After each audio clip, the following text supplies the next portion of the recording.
Okay. So this is The Matrix from 1999. I imagine that right now you're feeling a bit like Alice. Tumbling down the rabbit hole. You could say that. I can see it in your eyes.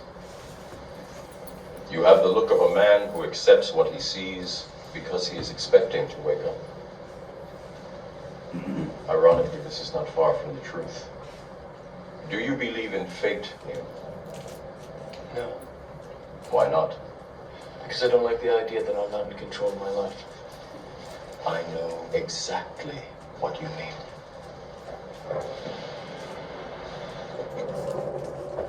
Let me tell you why you're here. You're here because you know something. What you know you can't explain, but you feel it. You felt it your entire life. That there's something wrong with the world. You don't know what it is, but it's there, like a splinter in your mind, driving you mad.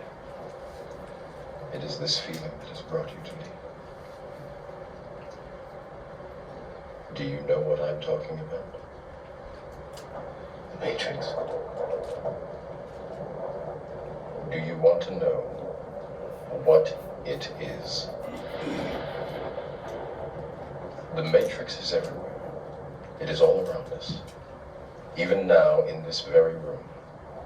You can see it when you look out your window or when you turn on your television. You can feel it when you go to work, when you go to church, when you pay your taxes. It is the world that has been pulled over your eyes to blind you from the truth. What truth? That you are a slave, Neo. Like everyone else, you were born into bondage, born into a prison that you cannot smell or taste or touch.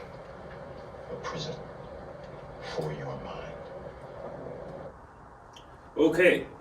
There's a lot of content there. So, what did y'all notice about that clip? Good clip. It's a good clip. I cut it right before the iconic red pill, blue pill scene. It's called sermon and it happens. Interesting. Okay. Can you expound a bit? In him we live and have our being, Okay. which he quotes from the Greek philosophy. So, if you were just to see this clip, what would you say the Matrix is? The universal? Interesting. Okay. Any other answers? That's really tough, having seen it, I don't know, a dozen times. So it's just with that clip, is what you're saying. If you never saw the movie. And for now, and then we'll give some context. But yeah. I guess you could say it's like the God figure Okay. of the movie. At first I thought it was going to be like the Force, you know, but it doesn't seem like that's where it's going. Right. Yeah, so let me fill you guys in a little bit on this one. So, The Matrix is actually a computer program that robots created in order to enslave humanity. So, everyday life for them is basically just their experiences inside this computer program, and they're being harvested for their energy, and stuff like that. So that's kind of the idea. But I think there's some really interesting things that Morpheus, the guy with the sunglasses, is saying, and that when he's talking to Neo, he's like, you recognize that there's something wrong with the world, right? And that you need to escape, right? And I think that has some very existentialist tones in that existentialism is kind of based on the concept that the world is absurd as it is. There's no meaning inside of it. There's no causal relationships and there's no overarching reason for anything.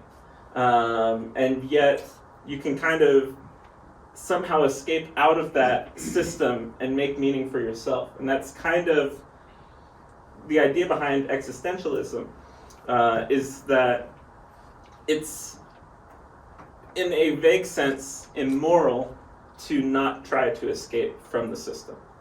And so ultimately in this film, they escape out of the Matrix and into the real world, which turns out to be a complete post-apocalyptic world, and there's basically nothing.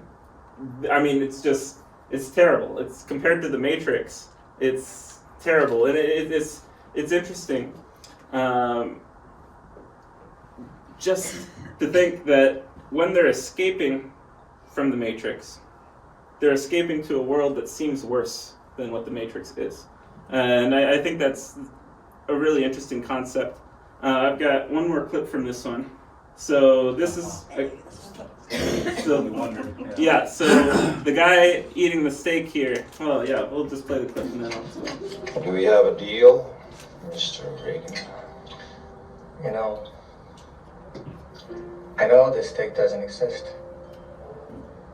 I know that when I put it in my mouth, the Matrix is telling my brain that it is juicy and delicious.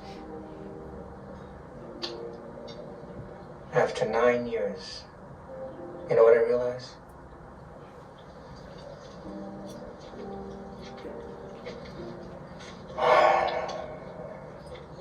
Ignorance is bliss. Okay, so this is a guy who escaped from the Matrix for 9 years and then decides he wants back in. And he's sort of treated as the villain in this film, as one of the villains in the film. And I think that's also really interesting. Yeah, so any other comments on that clip before we get to some of the questions for this? So do you think he's the villain?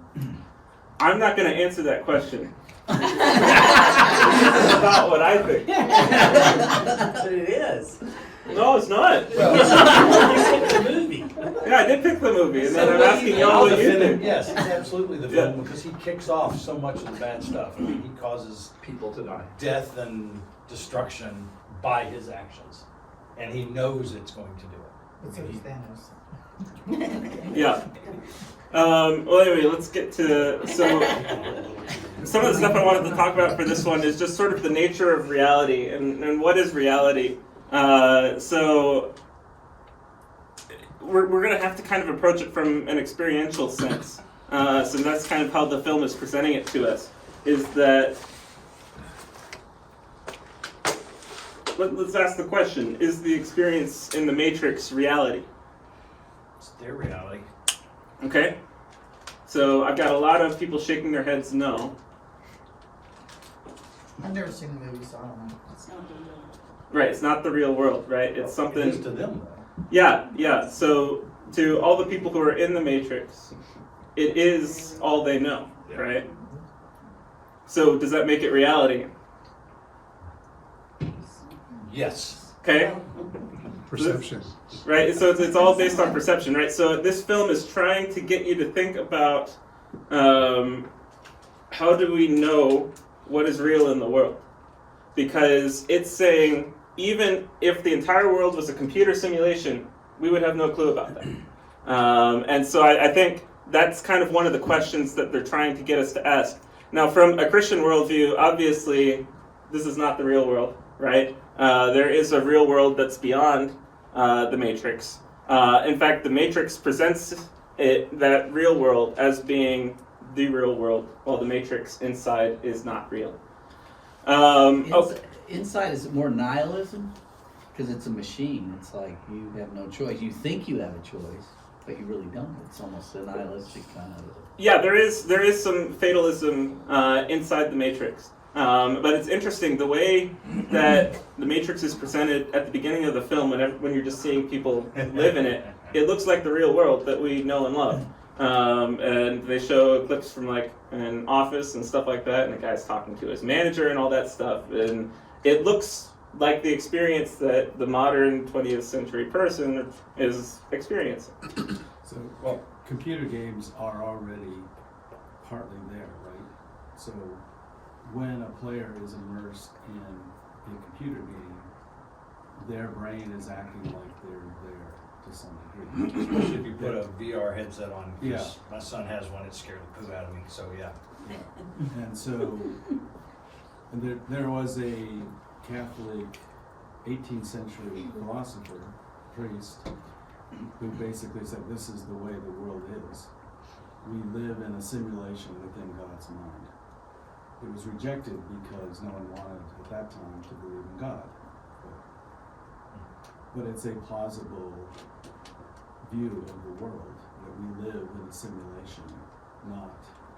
And if you go down into the depths of subatomic physics, there's nothing there but forces and empty space. So it's not our common day experience of real world objects that have solidity and volume is not the way things work down at the very bottom level.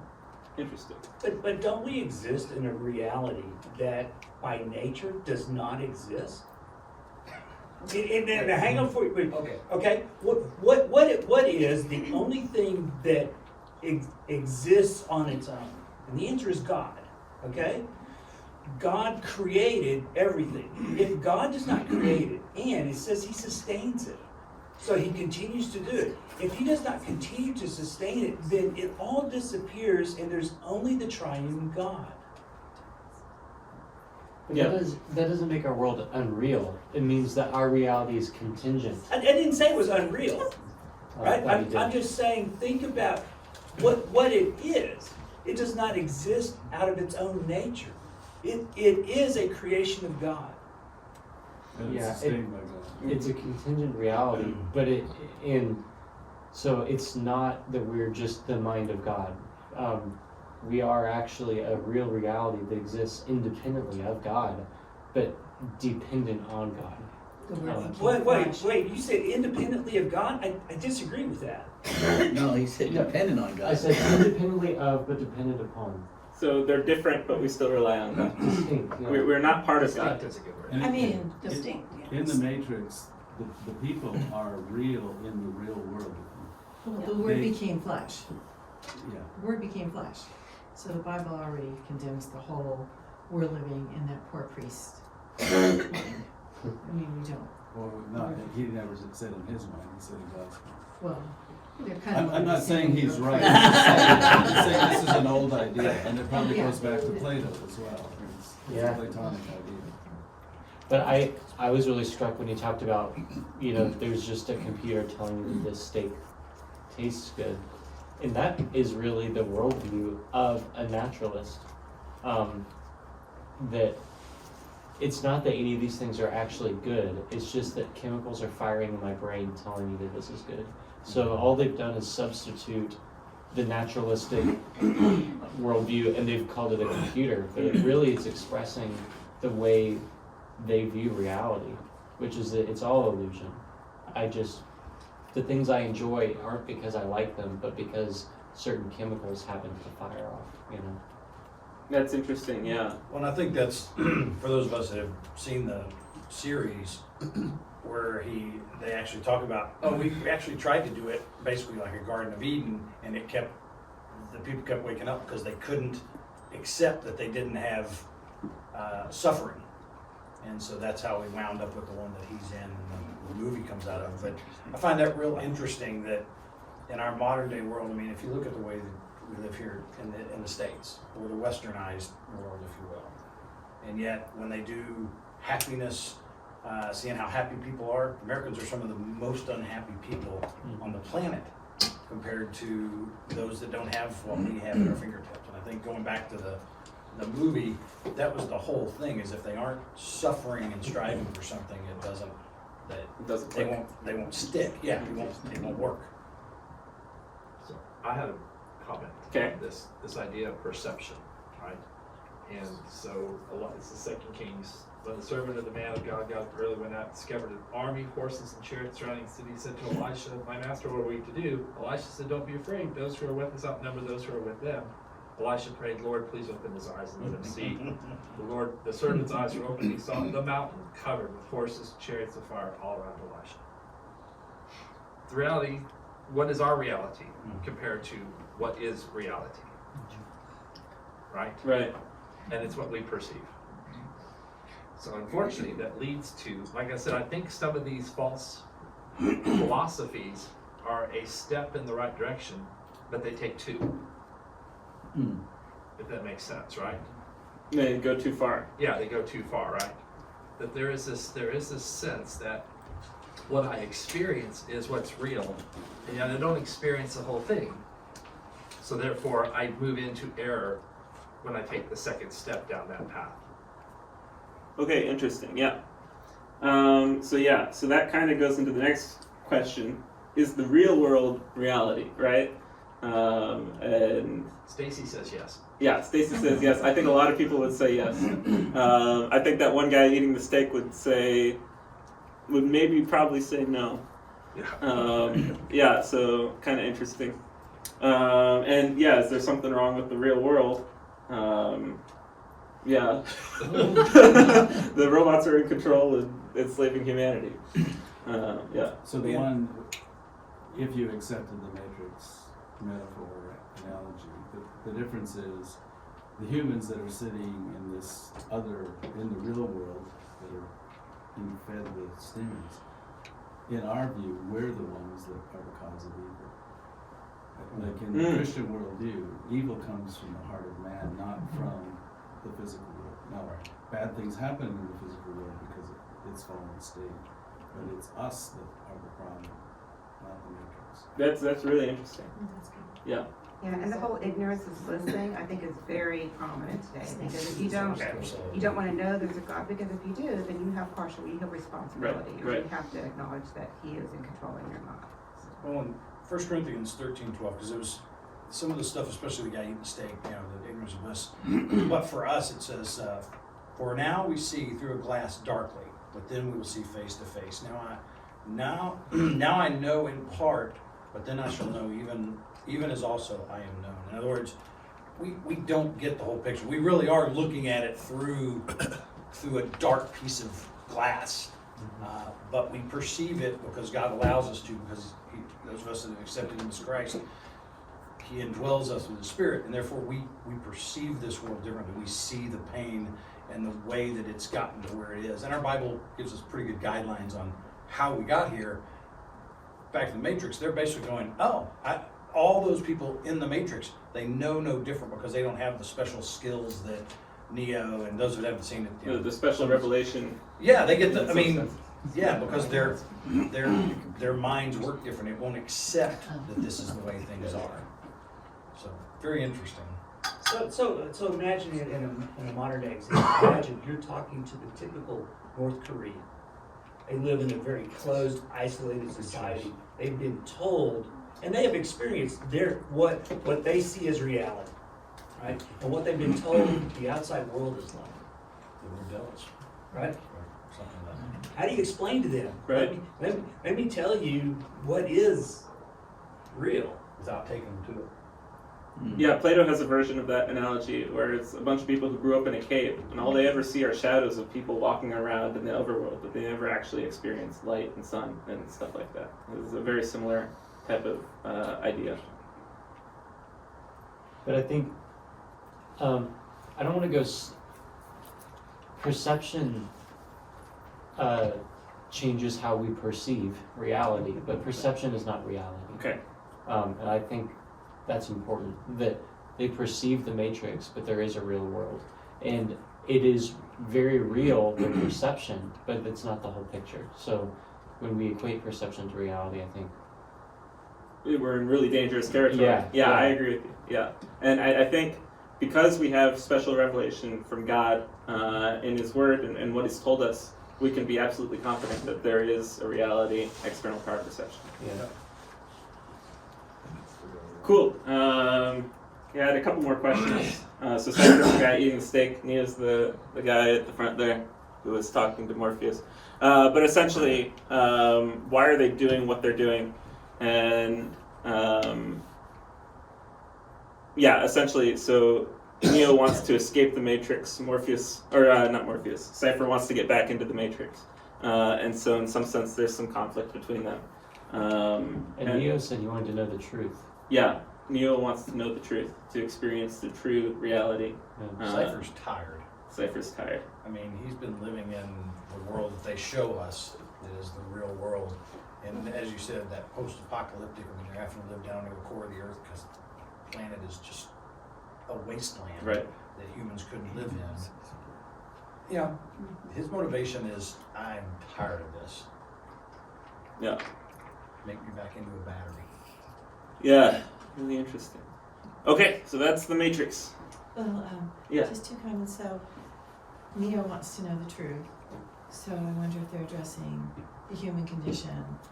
We're all a little hardwired to want to know the truth, but the problem is we just don't know when we see it sometimes. Yeah, or know how to. So everybody who saw the movie kind of related to that because they wanted to know the truth of all of this, the world here.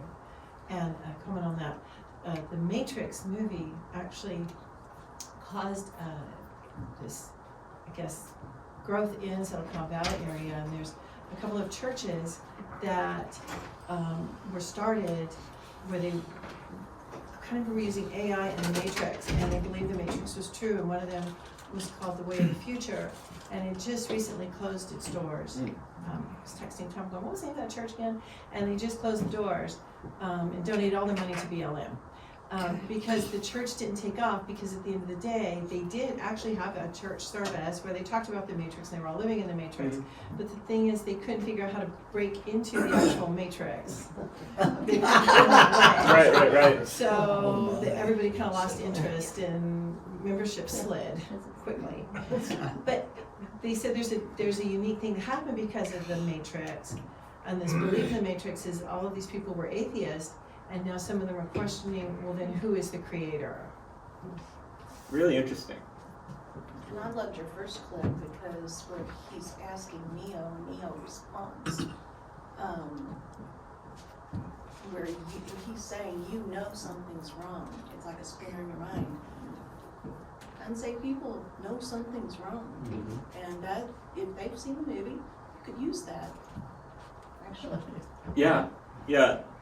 Yeah, it's really interesting that a movie that is in no way Christian could speak to some of those truths and maybe open up some door for evangelism. Cool. All right, so let's move on. So now we're going to talk about The Dark Knight. So this is Batman versus the Joker. I'm going to talk about their two characters in the film and how they kind of relate to each other. I think is really interesting. Okay, so let's just brief overview of Batman. He has a phobia of bats. His parents were murdered. He grows up affluent, but he's not that happy. He decides to fight crime, joins with the murderous ninja squad. He decides that killing is never necessary, and that becomes what he calls his one rule. Then he leaves the murderous ninja squad, becomes a vigilante, and he gets over his chiroptophobia, fear of bats, and becomes Batman. Okay, so that's kind of an overview of who this Batman guy is. So here's a scene where he's just recently returned from leaving his squad and returns to his hometown. Rachel? I had heard you were back. What are you doing? Just swimming. Wow, it's good to see you. You've gone a long time. No.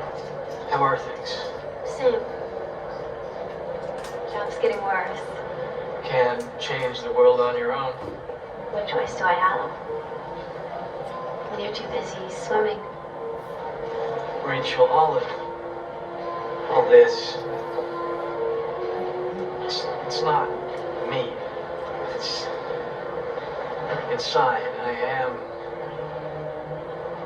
am more.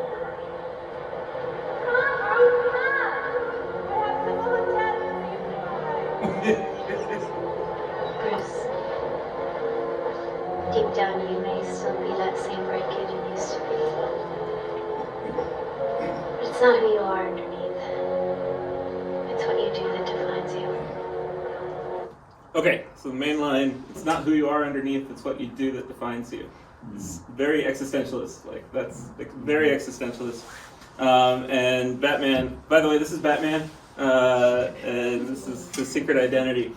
And he repeats this line back to Rachel later in the movie after saving someone's life. Okay, so now we're going to look at the Joker a little bit and some of his motivation. This is a little scary. I don't want there to be any hard feelings between us, Harvey. When you and Rachel were being abducted, I was was sitting in Gordon's cage. Now, I didn't rig those charges. Your man, your plan. Do I really look like a guy with a plan? You know what I am? I'm a dog chasing cars. I wouldn't know what to do with one if I caught it. You know, I just do things. The mob has plans. The cops have plans. Gordon's got plans. You know, they're schemers. Schemers trying to control their little worlds. I'm not a schemer. I try to show the schemers how pathetic their attempts to control things really are. So, when I say, come here, when I say that you and your girlfriend was nothing personal, you know that I'm telling the truth. It's the schemers that put you where you are. You were a schemer, you had plans, and look where that got you. Just did what I do best. I took your little plan and I turned it on itself. Look what I did to this city with a few drums of gas and a couple of bullets. You know what I noticed? Nobody panics when things go according to plan. Even if the plan is horrifying.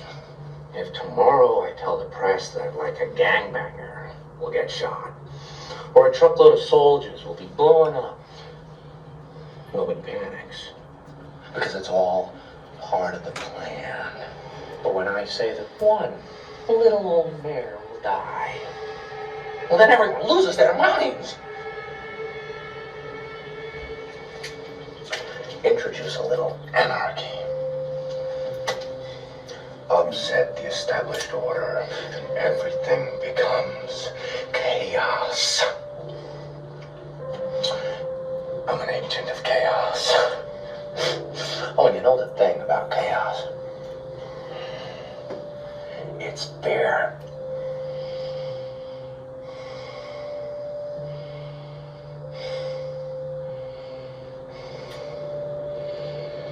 You live. You die. Now we're talking.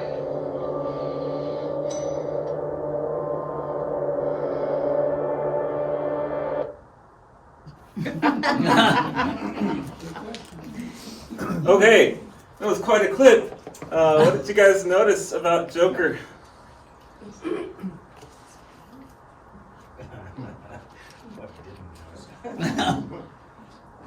Really bad makeup. Really bad makeup. So the Joker is very, he's an unsympathetic character. Okay. Okay? Yeah, no, I'm going to dare say you don't have any sympathy for him. Yeah, he doesn't tend to show a lot of emotions. Well, and there's nothing tragic about him. What do you mean? Well, so tragic to me is, okay, there's a bit of a noble purpose somewhere. He's just a psycho. But he did seem to have a purpose there, right? He wants to show the schemers that there's no point in scheming. It reminded me of something Bill Parsons said one time, you know, when somebody was talking about, well, we're better than our record. He says, you are what your record says you are. His point was, don't tell me, well, I'm different from what I show to be. It's like, no, you're not. So the Joker's exactly what he shows to be. Just a murderer. Yeah. A very entertaining one from the movie perspective. So you could overlay this onto a Judeo-Christian worldview in that Satan is the author of chaos.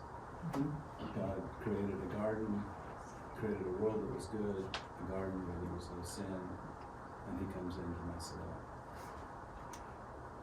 Yeah, interesting. Yeah, John. People get upset when things don't go according to plan. I think that's part of human nature to be want to control everything. Yeah, and I think to some extent that concept is biblical, that people have plans and those plans don't always go according to plan, right? But God has the ultimate plan. Our plans don't align with that. Yeah, yeah. That's the problem with it. Right. Who was the boxer said everybody has a plan until they get punched in the face? Yeah. Mike Tyson. Mike Tyson, yeah. Kind of a chaotic individual in his own. Yeah. Yeah, it's really interesting. Yeah, so from a morality perspective, from the way the Joker is talking here, is there such a thing as morality? Well, if there's one thing that's moral, it's fairness. Okay. Seems to be like the ideal that both he and Harvey Dent are aligned on. Because he says the great thing about chaos is that it's fair, because it's totally random. Mm-hmm. Which is an interesting view of justice, a non-biblical view of justice. Well, the only way randomness can be fair is if it's in the long run, where probabilities head towards 50%. So if that's the case, then that is, we're in our small group we're doing critical race theory and critical social justice, and the idea there is fairness is redefined as everyone ends up with the same thing, equally bad or marginally good. But that's really not a biblical view of fairness. Biblical view of fairness is you reap what you sow, which is also Batman's idea, right? Or no, the girl's viewpoint, right? You are what you do. Right. But the hard thing is that biblical justice is not just fairness, that everyone gets a little bit of the same portion. Right. It is that God vindicates the righteous and condemns the wicked, but in this present world, we're still in a fallen world, and so that's the struggle that you see in Ecclesiastes. Is, I see this, that the righteous man suffers and the wicked man thrives and flourishes. And it seems unfair, but we know that justice is coming. So biblical justice exists in part in this world, but there's a hope for justice at the end. And this sort of just flattened out fairness, where it's a flip of a coin, isn't real justice. Okay, good. All right, let me show the last one.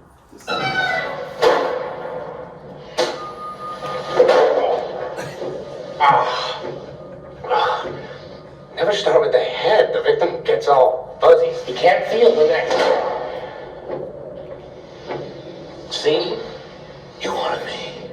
Here I am. I wanted to see what you'd do.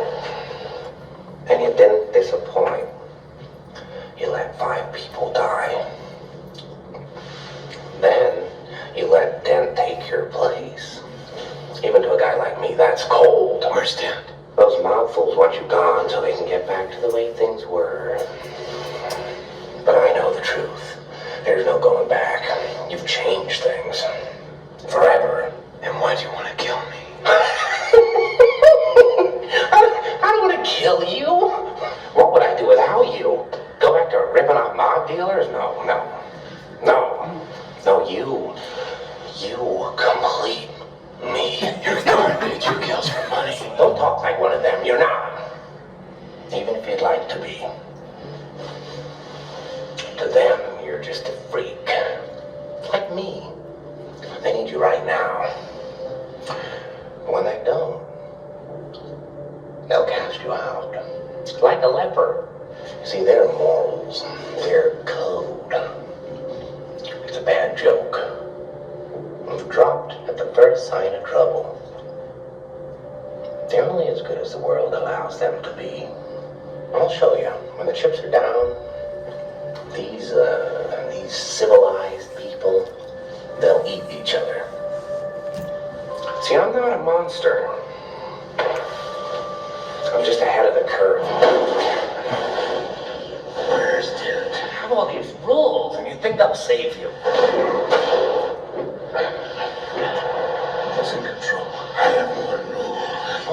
then that's the rule you'll have to break to know the truth. Which is?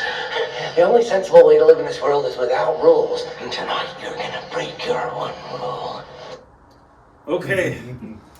Yeah, so it's interesting. We've got Batman and Joker and kind of two pretty distinct worldviews going head to head here, right? So what is some of the dialogue that you guys noticed here that was interesting to you? I don't know that Joker is totally incorrect in what he has said. Okay. Could you expound a bit? That given the opportunity, people won't necessarily keep their moral code. I mean, that's fairly biblical. Right. We are fallen, and that's what people will choose, given the right incentive or situation. Yeah, so I agree with you on that. And I'm going to make the claim, and some of you might disagree with me, but I'm going to make the claim that from their starting points, that the Joker has a more consistent worldview than the Batman does in this film. And that's kind of the way that I've come to understand this film, is that in the world where God doesn't exist, that Joker's view makes more sense than Batman's view does. He said one thing there that 100% covers it, which is they're only as moral as the world allows them to be. Right, so where does morality come They will change it as soon as the world tells them you're being too moral, or that's now amoral. Perfect, and our Bible talks about they'll see evil as good and good as evil, and boy, do we see that today in the paper every day, or online. Papers for you young people. Yeah. You used to get them at the house, read them, and then get your fingers all black from the ink. I was going to say, the thing I think about when I see the world is as good as the world allows them to be is Frankenstein again, right? Is to sit there and say that how I act is just a reflection of the environment that I find myself interested in. This is probably heresy. I'm sorry. Get her, Bob. We'll put a stake out there. I'm looking at this and I'm thinking, when Jesus was out in the wilderness being tempted, is this kind of what Satan was saying? Interesting. Because what would I do without you if you complete me?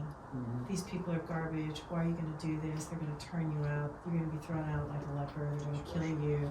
They're going to do all this. And I think wonder if that's part of the temptation. And then also, for us as Christians, when we try to do good, it's sacrifice. When there's personal sacrifice involved, do we not hear some of this stuff in our own heads? Is Satan telling that to us too? Why would you do this for these people? They're not going to back you up. They're going to throw you under the bus. Interesting. Yeah, that's a connection that I haven't made. But I like that. Yeah. One thing that I feel like keeps coming up is that we find these movies we're like, well, in some sense this is biblical, but it's not. Right. But it's that all of these movies are doing a really good job of expressing the fallen world as it is. But then their solutions, their conclusions based on this fallen state are very unbiblical. But they're all touching on true things. Like Thomas was saying, it's like, yeah, our reality is larger than the things that we perceive, and we sense that as people. And in this case, it's true that people's morality is pretty arbitrary. But the conclusions that people are drawing in these movies based on these true things that they're noticing, that's where it's departing. Exactly. Really interesting. It's a very dualistic view. The evil is as powerful as good. Because he's really got the better of, at least in this, I don't remember how it ends, but in this scene he's got the better of Batman. Right. Yeah. So you picked the movies, but I would have loved to have seen like the Usual Suspects. Yeah, I haven't seen that one. You just be please. No, but the whole concept of Well, I'll add it to What the is list. what is real and what is being portrayed. Right. Interesting. And if you haven't seen The Usual Suspects, I recommend it. Okay, yeah. Sounds good. So, closing thoughts on The Dark Knight. Yeah, how would you describe the Batman's worldview? It all depends on him. Okay, interesting. And his experiences. Yeah. It's his. I mean, they definitely, those that know the Batman stories, they did a pretty good job sticking with it in this series. Is the things that happened to him as when he was young, he saw that the wicked weren't punished, and he decided, you know what, I've got the money, the time, the talent to do something about that, and he has created. He's a law unto himself, because he is a vigilante, regardless of, even though he's accepted at this point in these movies, he has decided to take the law into his own hands, and if the legal system isn't going to take care of it, he will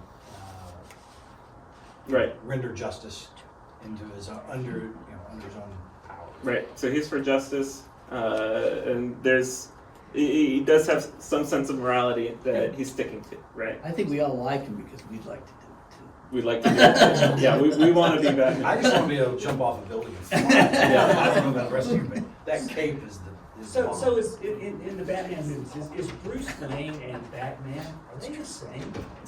Are they, but I mean, are they the same? Are they completely different characters in one body? Not in this one. As the trilogy goes on, he absolutely becomes more. And in fact, there's a scene where she says, "This isn't really you. Batman is really you. This is your persona. This is your mask." But why do all these heroes? Well, I say all of them, a lot of them. They have alter egos that they hide behind because they don't want the public to know who they are. Batman did it. Superman did it. Protect your families is what. Why are they hiding? Right? If their purposes are so noble, why aren't they out in the open?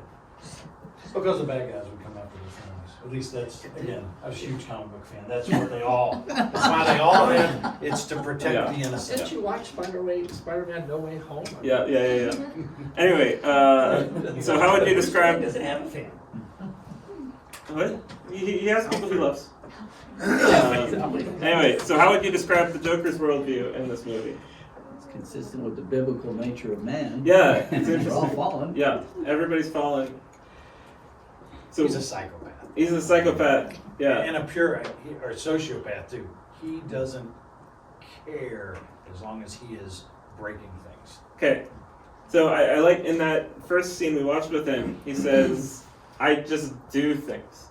And I think that's a very existentialist view, that the world, I mean, he's looking at this ordered structure, and he's like, if this guy dies, no one cares. If this guy dies, everybody is going crazy. That sounds absurd, right? And so I think from Joker's perspective, he's saying, the world is absurd. What I need to do is just break things, or just do things, right? That's a very existentialist view. And Batman's view is also a very existentialist view, in that it's what I do that defines me. And I think it's really interesting that both of these characters are coming from the same family of worldviews, yet the way they're going head to head with each other. They're completely bouncing off of each other, which is really interesting. And similarly, that line where Joker says, "You complete me, Batman," I think is really, really interesting, because that's also another existentialist type of view, is that not only can we make meaning for ourselves through action, but we can make meaning for others through action. And so Joker's trying to make the argument, Batman, you and I, we have to always keep this fight going on because this is why we're here. It's kind of interesting. They also they actually both know right and wrong here. So they both know, otherwise there's no conflict. Right. Because the Joker is trying to do chaos, which is the opposite of good. And Batman is trying to preserve good, as he understands. So they both tacitly believe in good, and evil, and morality, even though they're existentialists, which I think every existentialist knows as well, but doesn't live by. Right.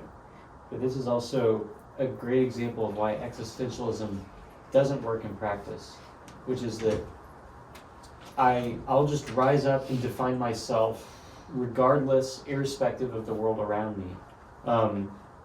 And you can't have very many people doing that before it breeds these arch conflicts. And I mean, the world just doesn't work that way. Right. Yeah, and I think this movie does a good job of showing that. And unfortunately, Heath Ledger killed himself shortly thereafter. Mm-hmm. Yeah. And they contributed to his role.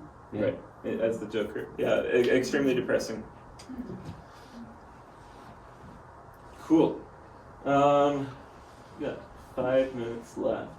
Go for it. I know. Go for it. Go for it. All right, let's just jump into it. So I just want to talk about the villains in the original Spider-Man trilogy and why they're evil, because I think it's kind of interesting. And you're watching these movies and you're like, what? And so the reason the Green Goblin is evil is because he takes these drugs, and that causes him to lose his mind and go crazy and turn into this evil persona.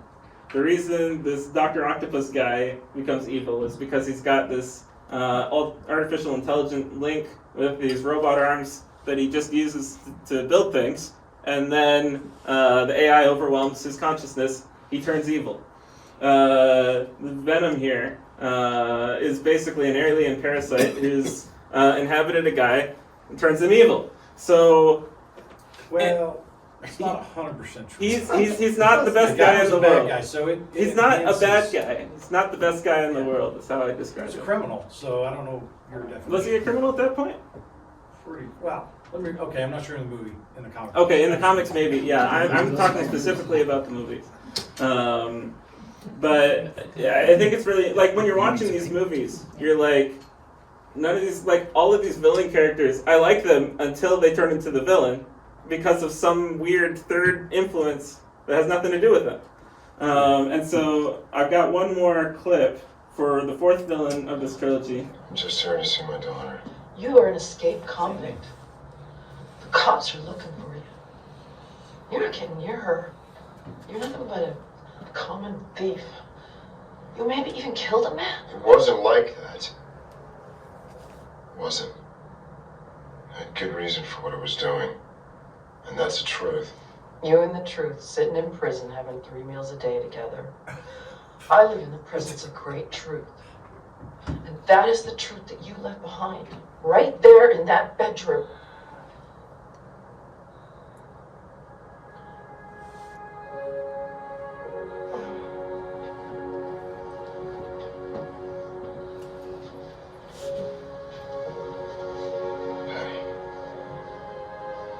I miss you. I miss you too, Daddy.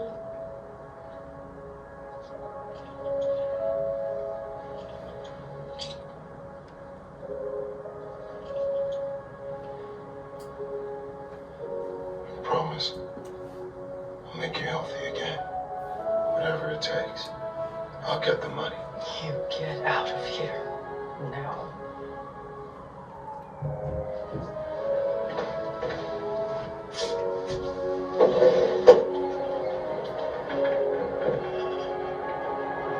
I'm not a bad person.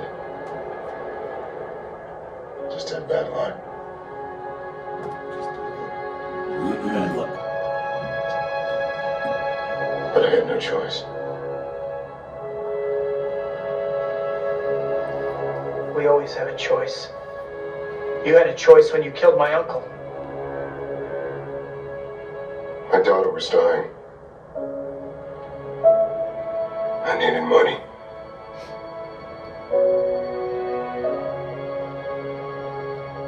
I was scared.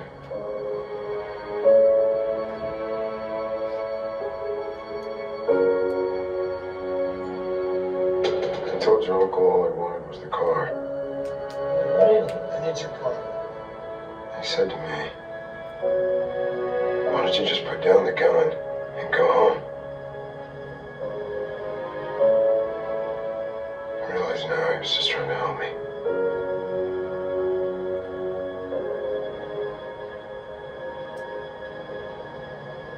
Then I saw my partner running over with the cash, and the gun was in my hand.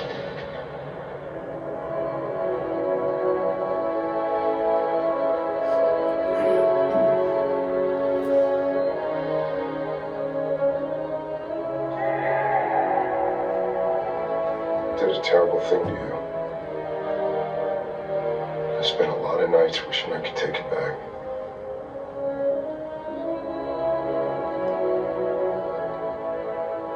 I'm not asking you to forgive me.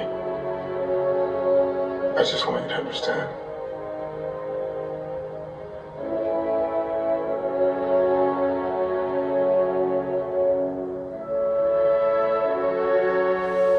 I've done terrible things too.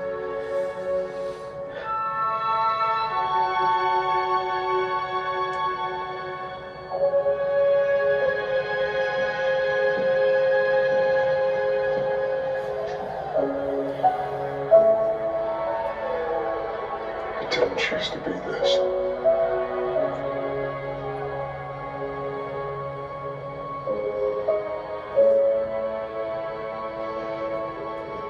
The only thing left of me now is my daughter.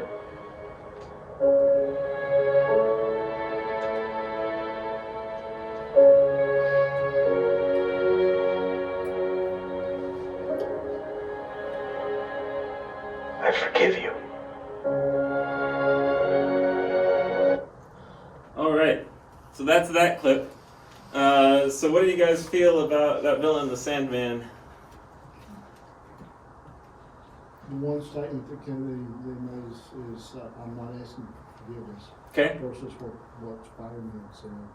I forgive you. Yeah. So I think there's a really cool redemption story here, and I think it's very fun to watch. He's a little deluded. I'm not a bad person. I just have bad luck. If he hadn't been trying to rob the bank or whatever, it wouldn't have been a problem. Except that his daughter was dying and he needed money. And no one was Doesn't loaning make to it him. right. I totally agree. Yeah. So what does morality look like in this film? Well, I can go back to the Batman when you know, because he came for all the money, but when he was going through trying to figure out who he was and all that, he got to the point where he was starving and he stole bread. Okay, that's wrong. But if you're starving and no one will give it to you, there's no food bank where he was in the world. What's the morality level? You know, when he steals it and he eats some of it and gives some of it to a little kid that's starving. You know, it's the same thought process of my kid's dying, no one will help me. What am I going to do to try to keep her alive? I can tell you, my morality, I would struggle with it at that point if I did not have Christ, and even then I'd struggle with it. Christy'd make sure I didn't do anything stupid, but. But how's that worked out, really? Pretty well, actually. Yeah. So yeah, that's really good. So I'll just put these all up here. I think one of the things that is kind of suspicious for these three movies in the Spider-Man trilogy is that none of the main villains are bad guys.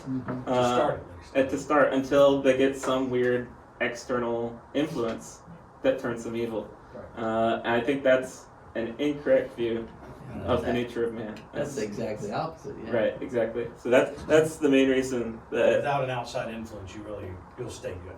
That's what they're trying to it's kind of the idea that they're trying to push. It's that people by themselves are good until bad luck or aliens or robot arms turn you evil. Yeah. I think it's also interesting that Spider-Man acknowledges I've done really bad things too. Yeah. So I'm no different. In one respect, it's saying I'm no different from you. Right. Yeah, and I really appreciate the end of that because it shows a real redemption and forgiveness story, which, looking at what Christ has done for us, we understand that, and we connect with it, and so I do like that resolution and the redemption story for the Sandman at the end. Cool. Yeah. Oh yeah. Sure. I'm not big into the comic book thing, but one thing that seems rampant, like this is what this culture loves right now. And these figures are Messiah figures, but they're flawed. They're not the true Messiah. So our society is desperate for Jesus, for a king who can solve our problems. both our societal problems and our own sin problems. Sure. And they're just missing it, and it's just so sad. And the redemption, there's no, in our society, outside of God, there's no redemption. Even like this whole critical race theory thing that is so popular, there's only penance, there's no redemption. You have to just continually trying to do social justice to make up for your sins. And it's just sad. And we have the answer, but we're not communicating well enough to this culture. The last verse of Judges came to mind as I was watching these verses. In those days, there was no king in Israel. Everyone did what was right in his own eyes. Yep. Batman, Spider-Man, and all the other names. Yep. That's good. That's good. I like that. And the whole rise of the superhero thing in our society right now, it's exactly what George is saying. People want someone that can fix their problems, but they also need to have that flaw so that they can look at them and go, well, they're not that much different. All they have is these superpowers, but they're just like me. I mean, Right. when Superman was first introduced in comics, there was no kryptonite. He had no flaws. There was no flaws in him, and they actually introduced kryptonite after some years so Make him that more human. he was more human and could be injured. And the comic books did even better after that. Well, let me go ahead and summarize, and we can continue this discussion offline. But I'm just going to go through these briefly. In summary, we can learn a lot about the world in which we live through the media that our culture produces. Second of all, we should be somewhat cautious about what media we watch, since or a large majority of the time, it's not coming from a Christian worldview. And that's kind of Philippians 4:8. We should focus on whatever's true, noble, right, pure, lovely, and admirable. And then third, as we kind of touched on briefly, some of these concepts in these movies may speak to the culture in a way that opens up discussion for evangelism. Hey! Great job. Good job. Really good discussion. So Scott will be teaching next week on music and literature. Mostly music. All right. We'll do a little bit of literature. Sounds good. Thank you all. Oh, actually, who wants to pray us up? I'll pray. And lunch today is at Jason's, so Michelle and I can get our chocolate ice cream. Perfect. All right. Just so we can just think about the worst movie you've ever seen. That's what we'll talk about. Father, thank you so much for Alex, the work you put into this and the discussion we had. Strengthen our ability to see through the half truths of what the world and the media are putting forward to us. Give us the courage and the wisdom to speak the full truth into people's lives. Give us opportunity through culture to engage people in conversations that lead back to you. In your son's name. Amen. Amen. Well done. That's